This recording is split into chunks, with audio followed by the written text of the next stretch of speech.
নমস্কার বন্ধুরা, অবশেষে আজ চালু হয়ে গেল অন্নপূর্ণা ভান্ডার প্রকল্পের এডিট করার অপশন। যাদের আবেদন ইতিমধ্যে বাতিল বা অ্যাপ্লিকেশন রিজেক্টেড দেখাচ্ছিল, তারা কিভাবে তাদের ফ্যামিলি ডাটা কারেকশন করবেন বা আপনারা এডিট করবেন। এছাড়াও যাদের 1 জুলাই ব্যাঙ্ক অ্যাকাউন্টে টাকা দেওয়ার পরেও ব্যাঙ্ক অ্যাকাউন্টে টাকা ঢোকেনি, কোনো সার্ভারের সমস্যার কারণে বা অন্য কোনো কারণে পেমেন্ট রিজেক্টেড বা পেমেন্ট ফেলুয়ার দেখাচ্ছে, তাদের ব্যাঙ্ক অ্যাকাউন্টে আবার কবে টাকা ঢুকবে। এর পাশাপাশি যাদের অ্যাপ্লিকেশন রিজেক্টেড দেখাচ্ছিল, বর্তমানে সেটা আন্ডার ইনকোয়ারি অর্থাৎ পুনরায় যাচাইকরণ অপেক্ষা দেখাচ্ছে, তাদের ব্যাঙ্ক অ্যাকাউন্টে টাকা কবে ঢুকবে সেই নিয়ে কিন্তু রাজ্য সরকারের পক্ষ থেকে আজ বিরাট বড় ঘোষণা করেছে। অর্থাৎ যাদের পেমেন্ট রিজেক্টেড বা পেমেন্ট ফেলুয়ার বা আন্ডার ইনকোয়ারি দেখাচ্ছে, তাদের টাকা দেওয়ার কিন্তু নতুন করে ফাইনাল তারিখ রাজ্য সরকারের পক্ষ থেকে জানানো হয়েছে। তাই তাদের ব্যাঙ্ক অ্যাকাউন্টে টাকা কবে ঢুকবে এবং যাদের ইতিমধ্যেই অ্যাপ্লিকেশন রিজেক্টেড দেখাচ্ছে, তারা কিভাবে আপনাদের ফ্যামিলি ডেটা কারেকশন বা এডিট করবেন, সম্পূর্ণটাই কিন্তু আজকের এই ভিডিওটিতে জানাবো। তাই ভিডিওটিকে একটু স্কিপ না করে প্রথম থেকে শেষ পর্যন্ত দেখবেন এবং এই ছোট্ট চ্যানেলে নতুন দর্শক হয়ে থাকলে অবশ্যই চ্যানেলটিকে সাবস্ক্রাইব করে পাশে থাকা বেল নোটিফিকেশনটি অন করে রাখবেন। তো বন্ধুরা, রাজ্য সরকারের পক্ষ থেকে কি জানানো হয়েছে, যাদের পেমেন্ট রিজেক্ট বা পেমেন্ট ফেলুয়ার বা আন্ডার ইনকোয়ারি দেখাচ্ছে, তাদের অ্যাকাউন্টে টাকা কবে ঢুকবে সেই নিয়ে কি জানিয়েছে রাজ্য সরকার, সমস্তটাই কিন্তু এই নিয়ে একটি বিরাট বড় আর্টিকেল বা আপডেট প্রকাশিত হয়েছে। আপনারা দেখতেই পাচ্ছেন, এখানে প্রথমেই বলা হয়েছে অন্নপূর্ণা যোজনায় বাকি মহিলাদের 3,000 টাকা কবে ঢুকবে, আন্ডার ইনকোয়ারি মহিলারা কি টাকা পাবে এবং কবে পাবে। তো বুঝতে পারলেন, 1 জুলাই টাকা দেওয়ার পরেও যাদের ব্যাঙ্ক অ্যাকাউন্টে টাকা ঢোকেনি, এছাড়াও যাদের প্রথমে কিন্তু অ্যাপ্লিকেশন রিজেক্টেড দেখাচ্ছিল, পরে কিন্তু আন্ডার ইনকোয়ারি এসেছে, তো সেই মহিলাদের কি টাকা ঢুকবে এবং কবে ঢুকবে সেটাই কিন্তু বলেছে। 12 জুলাই ডেডলাইন বেঁধে দিয়েছে সরকার। এর আগে গত 4 জুলাই উচ্চ পর্যায়ের বৈঠক করেছিলেন রাজ্যের মুখ্য সচিব মনোজ কুমার আগরওয়াল। সেখানে ঠিক হয়েছিল 12 জুলাইয়ের মধ্যে অন্নপূর্ণা যোজনার সমস্ত ভেরিফিকেশন শেষ করে ফেলতে হবে। যাদের আবেদন বাতিল হয়েছে তাদের ক্ষেত্রেও যেমন রিচেক হবে, ঠিক তেমনই রাজ্যের সমস্ত ব্লক অফিসের আধিকারিকদের অন্নপূর্ণা যোজনার অফলাইন সমস্ত আবেদন ডিজিটাল করার নির্দেশিকা জারি করেছে রাজ্যের মুখ্য সচিব মনোজ কুমার আগরওয়াল। তো আপনারা বুঝতেই পারলেন, রাজ্যের মুখ্য সচিব তরফ থেকে কিন্তু নতুন করে ডেডলাইন বেঁধে দিয়েছে। 12 জুলাইয়ের মধ্যে সমস্ত আবেদন কিন্তু রিচেক, যাদের অ্যাপ্লিকেশন রিজেক্টেড হয়েছিল তাদের রিচেক করতে হবে। এর পাশাপাশি যারা কিন্তু অফলাইন আবেদন ফর্ম জমা করেছিলেন, তাদের কিন্তু অনলাইনে এন্ট্রি করতে হবে, তার জন্য কিন্তু নির্দেশিকা জারি করেছে।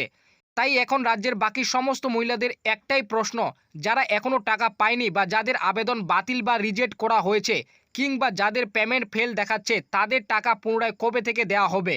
তো আপনারা বুঝতে পারলেন, যারা টাকা পায়নি বা যাদের আবেদন বাতিল বা রিজেক্ট হয়েছে, যাদের পেমেন্ট ফেল বা রিজেক্ট দেখাচ্ছে, তারা পুনরায় কবে থেকে টাকা পাবে সেটা কিন্তু বলেছে। সরকারের তথ্য অনুযায়ী যারা অন্নপূর্ণা যোজনা বা অন্নপূর্ণা ভান্ডারের প্রকল্পে 1 জুলাই 3,000 টাকা পায়নি বা যাদের অন্নপূর্ণা যোজনার আবেদন স্ট্যাটাস অ্যাপ্লিকেশন রিজেক্টেড দেখাচ্ছে, তাদের সমস্ত কিছু তথ্য নতুন করে ভেরিফিকেশন করার নির্দেশিকা জারি করেছে। তাদের তথ্য বা ডকুমেন্টস বাড়ি বাড়ি গিয়ে যাচাই করা হচ্ছে কিংবা ব্লক অফিসের আধিকারিকের তরফ থেকে ফোন করে ডেকে তাদের নতুন করে তথ্য ভেরিফিকেশন করা হচ্ছে। আমি 12 জুলাইয়ের মধ্যেই শেষ হওয়ার কথা। তো আপনারা বুঝতেই পারলেন, যাদের আবেদন কিন্তু ইতিমধ্যে অ্যাপ্লিকেশন রিজেক্টেড বা রিজেক্ট করা হয়েছে, তাদের ক্ষেত্রে কিন্তু নতুন করে ভেরিফিকেশন ইতিমধ্যে শুরু হয়েছে। 12 জুলাইয়ের মধ্যে তাদের কিন্তু ডেডলাইন বেঁধে দেওয়া হয়েছে। তাই যাদের কিন্তু অ্যাপ্লিকেশন রিজেক্টেড দেখাচ্ছিল, তাদের কিন্তু বাড়ি বাড়ি গিয়ে নতুন করে ভেরিফিকেশন করা হচ্ছে কিংবা তাদের ব্লক অফিসের আধিকারিক তরফ থেকে কিন্তু ফোন করে ডেকে তাদের নতুন করে কিন্তু ভেরিফিকেশন করা হচ্ছে। তাই আপনার অন্নপূর্ণা যোজনা যদি অ্যাপ্লিকেশন রিজেক্ট হয়ে থাকে, তাহলে অবশ্যই ভিডিওর কমেন্ট বক্সে আপনি কিন্তু কমেন্ট করে জানাবেন। এছাড়াও সমস্ত অফলাইন ফর্ম ডিজিটাল 15 জুলাইয়ের মধ্যে করার নির্দেশিকা জারি করেছে।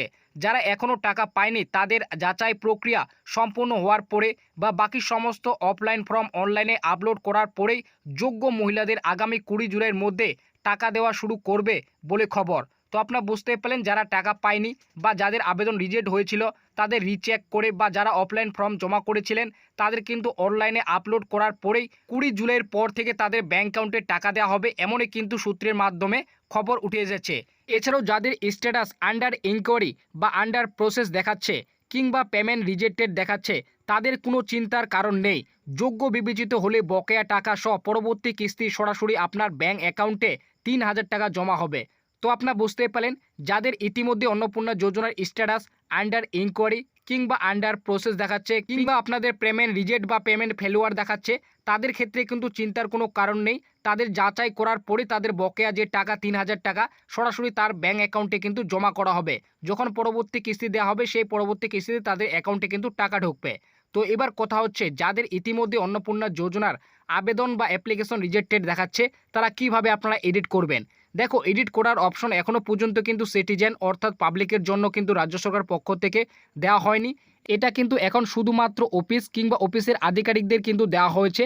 আপনার যদি অ্যাপ্লিকেশন রিজেক্টেড দেখায়, সেক্ষেত্রে আপনার বাড়িতে যখন ভেরিফিকেশন করতে আসবে কোনো অফিসের আধিকারিক, সেই অফিসের আধিকারিকদের তরফ থেকে আপনারা কিন্তু ফ্যামিলি ডাটা কারেকশন বা এডিট আপনারা কিন্তু করতে পারবেন।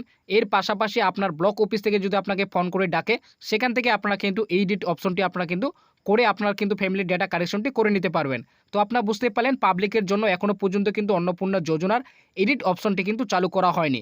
যদি চালু করা হয়, অবশ্যই কিন্তু পরবর্তীতে ভিডিও করে আপনাদের কিন্তু জানিয়ে দেওয়া হবে।